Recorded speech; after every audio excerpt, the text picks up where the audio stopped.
So, guys, I decided to make this such a random topic because it's a lot of stuff that I actually think about. Because I don't know why, but I also think about what happened in the past. Although you can't really fix it, but it's still interesting how things like that happen, and then you just move on to the future. So let me see. I don't know. I'm not gonna put any real names in this topic or story because this person might go on and find it there, and I might have a whole lot of issues coming my way if I do put it on, if I do include their names. So this is about friends and arguments and disagreements and sometimes the over the top possessive friends who like trying to control everything you do, and they feel like it's their job to protect you for everything just because you're around them. Well, I had a case where I was friends with this girl and we were in college together and stuff like that. And then first, I didn't really pay much attention to her or anything at all. Like, I really didn't even notice she existed until months later. Then I started noticing, and then it was like a slow growing process of friendship that slowly began to take over. The thing of two complete strangers not knowing each other turning into a friendship, whereas you never see them separated for any reason unless the other person goes home for some reason. But for the most part, you see them together all the freaking time, and it's like there's an invisible umbilical cord between the both of them. And so here's the real story, and here's what really went down. Um, Let me see. No names will be mentioned except my own because it's me on the camera talking to you guys. So,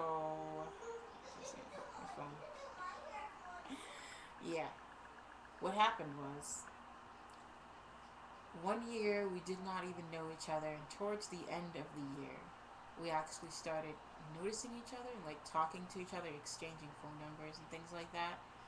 And then the next year, things kind of took more speed, and it was more than just phone call, text message, and walking through the campus and saying hi and bye, or like stopping on the pathway just for a brief conversation. That was no longer what it was. It became more like every single day there was something going on. After classes, we would catch taxi and go someplace. Like you go out somewhere, and then it would last into the late night hours, to the point where taxis were not in service around that area. And then I ended up having to sleep over, which wasn't a crime because it was actually cool. And then something went wrong when someone else joined this circle, and they kind of ruined things with bringing drama into our two-person friendship. They brought all this kind of drama, controversy, and stuff like that. And so this friend of mine is very sensitive. So she cries for almost everything, almost. I wouldn't say she's a crybaby. She's very sensitive. And yet, she likes to pick fights with people sometimes. So I don't understand. How is that possible? How are you a very sensitive person and then you pick fights with people and then you expect to win the fight when the first thing that happens is you cry when they turn to look at you to get ready to start talking and stuff. You start to cry. And So what happened was, I don't even remember what the argument was about, but it was crazy. Um, it involved a residential assistant coming from her dorm room all the way to the dorm that we were in. It was an argument that went from frustration and a discussion till like all the way, and it escalated to screaming. And of course she had to be the dramatic one. Throw yourself on the floor and cry. Oh my goodness, she threw herself on the ground and started to cry. I don't know what to do. I didn't say anything. I didn't do anything. I just watched. I've never seen somebody so dramatic. And people call me dramatic. Well, guess what? I think you found somebody much more dramatic than me. She threw herself on the floor and cried. Oh my goodness. And then screaming. Some screaming happened. And I thought she was having a psychological breakdown. I don't know what was going on. And so it's like, okay, you think you know somebody very well. Just because you knew them for 2 years doesn't mean you know them very well. It takes a lot more than just 2 years to know somebody. So, after the whole incident of crying, oh my god, I'm crying, oh, you did this, you did that. And I just stood there, and what really freaked me out the most was as I tried to be the nice friend, instead of laughing, I would usually laugh at somebody. But I didn't because it felt really bad to laugh at somebody who's crying. Especially because when they're being dramatic, then you laugh. Because they're so dramatic. Like, really, get off the floor and stop crying. You're a grown up. You don't need to be on the floor crying like a child. Because you usually get your way. But you didn't get in your way this time. Especially not with me. I don't think so. So she's on the floor crying, and I'm like, okay, what would a best friend do if their friend is crying on the floor? So I try to be nice when all I'm trying not to do is burst out laughing. I would love to laugh right now at the moment, but it's really killing me that I can't laugh at her crying on the floor because she's so dramatic. Oh my god. And all of a sudden, like, the moment I walk up to her while she's on the floor on her knees, literally on the ground, the lights just start going on and off. The entire dorm building, the lights started flickering on and off. And it was just really one of those awkward moments. I don't know what to do. I didn't know what to say. So I called somebody to come give me a ride. It's another one of the taxi services through the Massachusetts Bay Transportation Authorities. I called them to come get me ASAP. And so I ended up leaving at around 1 o'clock in the morning after an argument. I was extremely upset because she made a huge scene out of it, and everybody heard what happened. And then later the next day, I was back on campus about like 7 hours later.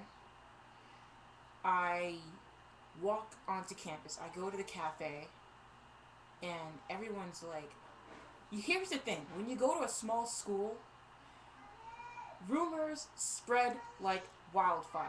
So you have to either live a very discreet life, or you'd have to deal with people being in your business. And I don't like people being in my business.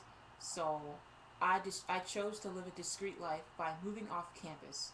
I live 15 minutes away from school, so why would I waste more money to pay to live on campus where all the drama lives and it just forms and everything? All the drama just is so freaking compact in there. So I decided I was going to move off campus so that I can continue to live a discreet life. Why do I say discreet? It's because people take things differently. So I walk into the cafe, and there's like a group of girls who are dressed like boys, I don't know. Now that I know, they call them studs, and they have their girlfriends, which are their femmes, and so I now that I know that I can say exactly what kind of people they are. So I would usually call them girls with boys' clothes on, and masculine attitude and stuff like that. Studs and femmes now that I know. So, anyways, leaving them alone. I don't want them coming after me. They asked me what happened to. So here's exactly what they said. I walk into the cafe. I get my Starbucks Frappuccino and stuff like that. And I order something. I don't know, Starbucks something, and I don't know. And then they come up to me in a group of three. Three studs walk up to me, and then they go, "So I heard about your breakup with your girlfriend. It was very loud in our room, you know. We heard it in the building and all that stuff." And it didn't sink into my mind that they said it that way as if we were two girls dating, and that was not the truth. They misunderstood it. So what I did was I corrected that information and said we were two straight female friends who just happened to have gotten into a huge argument. And that was it. Somebody decided to get extremely dramatic. And they were like, "So are you guys still together?" And I'm like, "No, you guys are not understanding. We might not talk to each other for a little bit, but then we're just going to get over it because that's what friends do. Friends argue, they get mad, and then they get over it. So if you're not really the friend type, you're not going to get over it." Oh, and then, yeah. So a week later, we pretty much became close friends again. And that same night, we went out to go get some, I don't know, I remember. We went to some massive restaurant in the city of Boston. We went to the inner city, like one of those upscale places, and we actually went out to go eat and drink non-alcoholic beverages because I was a minor at the time. I was like 19 and she was 23, I believe. Yeah, 23. And I was 19. So people can take stuff far out of context. And yeah, and years later, are we still friends? Yes, we are. She's no longer in the city anymore, but I guess things happen, and people who eavesdrop need to start finding out how to, either get the whole story or don't make up rumors about stuff that happened. So that's my life, and I think I should have a TV show about everything that happens. Because I think it's much more interesting than what's going on with Charlie Sheen and his crazy, the whole thing that's happening to Charlie, and they're not taking it seriously. Or maybe they are, but then they're also making a joke out of it. That's not nice. Um, so yeah, the whole argument with the friends, and I haven't gotten to an argument with her ever since then, because when we actually did hang out a whole lot, people used to ask me when she wasn't around or when she actually stepped away to go get something, they would be like, "Wow, you guys are like always together." And that's the thing. When you are on a small campus, you have to know how to cover up your business because you don't need anybody knowing your business. And that's it. So you either tell them mind their own business, or um, you deal with the nosiness. And I don't deal with nosiness. I can have as many autobiographies and TV shows about my life, but I still won't want anybody to be all asking me like they don't uh, paraphrase or think about how they want to ask the question. Just so straight out, like, "So you guys are girlfriend and all that stuff," and then that's what really gets to me. It's like they don't, you don't sit back and think about your question. You just come out of nowhere. I'm not really the type to be all in huge, massive groups of people. I'm either with one other person or two other